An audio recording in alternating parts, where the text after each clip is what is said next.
So we plan for the long term, and it's important for us that we have a very highly diversified portfolio that can last not only one generation, but for many generations to come. Welcome to the Park Royal Connection in Marina Bay, Singapore, where we are hosting the FT and PWM Wealth Management Summit for Asia with my special guest, Jenni Risku, the Chief Investment Partner of the Click Ventures Single Family Office. It's great to have you on the show, Jenni. Thank you for having me. Yeah, great to be here. So today we're drinking Longjing tea. When I started my career being based in China for one of the first times, this is the region where I stayed. It also happens to be the favorite teas of our founding principal. So I heard that this tea should kind of wake you up but keep you calm at the same time. So maybe, yeah, good for this occasion. So I interviewed a family office quite recently, and the advisor there was saying there was a lot of demand from this region for structured products to hedge between the worryingly high energy prices and the troubled stock markets. Do you hear those kind of concerns here amongst the investors? So we plan for the long term, and it's important for us that we have a very highly diversified portfolio that can last not only one generation, but for many generations to come. Even today, with all of this global instability, it's still another day in the office for the Asian families. So yeah, to that extent, I think families are always concerned. Yeah, because we're planning for so many generations, not just for the next 10 years. And that long-term focus which you're alluding to, should it be primarily with China at the center of the vision or with the US at the center of the strategy? When we look at both China and US, both of these markets have long-term opportunities for us. And we also, as a family office, we like to invest into different things, into different regions. Yesterday we heard on the stage Jean Chia made quite a dramatic announcement, the Chief Investment Officer of the Bank of Singapore. She's advising her clients to turn their backs on the US equity market and rotate elsewhere. Do you think that that's a bit of an extreme view? We spend more time talking about the different strengths and comparing these strengths in different regions, whether that's talking about USA from the AI perspective or China's physical AI side. So we compare, and we spend a lot of time talking to each other, learning from each other about the opportunities that each of us can invest or co-invest.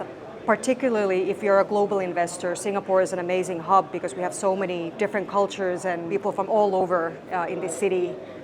So yeah, it makes things a lot more easier for us. The wealthy families, they can move quite easily around the different regions, and we had a piece talking about different residencies and that some people may be reluctant to move in Asia because they're attached to a particular home. Does that kind of topic come up in your meetings with family members as well as the investments?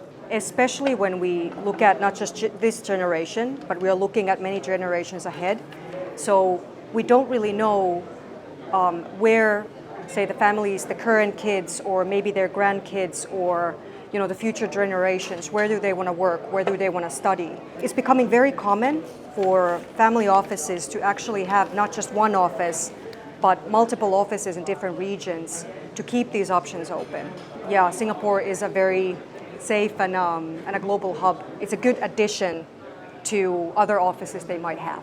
I spoke to HSBC recently, both here in Singapore and in Hong Kong, and they're very much targeting China now to recruit new clients, and particularly the Greater Bay Area, and they're calling that China's Silicon Valley. What kind of culture creates a region that young people migrate to form their startups? So if you look at Shenzhen being a hardware manufacturing hub, you have Hong Kong, which is the international financial center.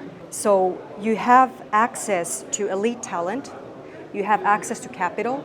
Because of these policy kind of regulatory sandboxes, that have been created in that region.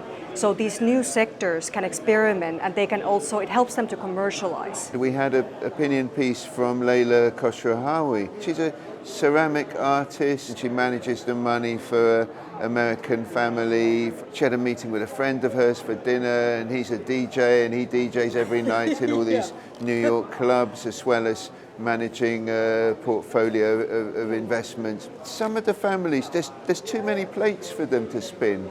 If they're trying to be an entrepreneur, an investment manager, following their passions as well. Do you see that as a bit of a challenge?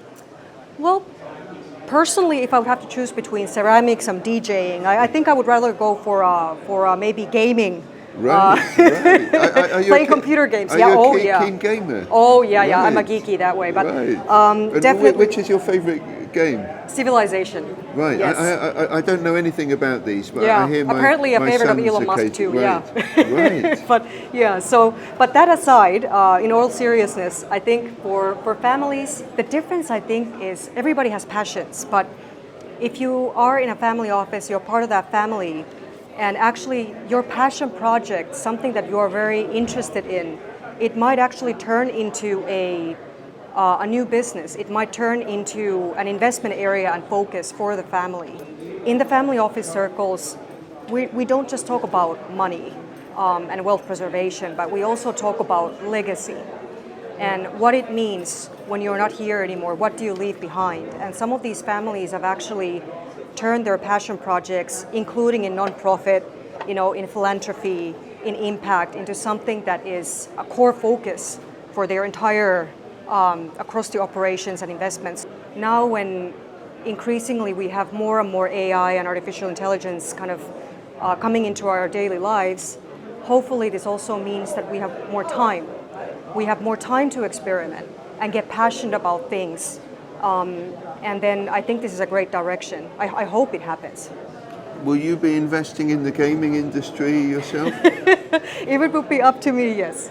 Right. Yes, right. but I think that for now, I think definitely AI and embodied intelligence will be a very, very core focus for us. And sadly, that's all we have time for today, dear PWM viewers. And I'll be returning to London, sadly, in a couple of days' time. And we'll be hosting the PWM Tea Break, as usual, from the FT studio. Next week, we'll be looking at the impact of geopolitics on investors' portfolios. But meanwhile, thank you so much for joining us for the PWM Tea Break.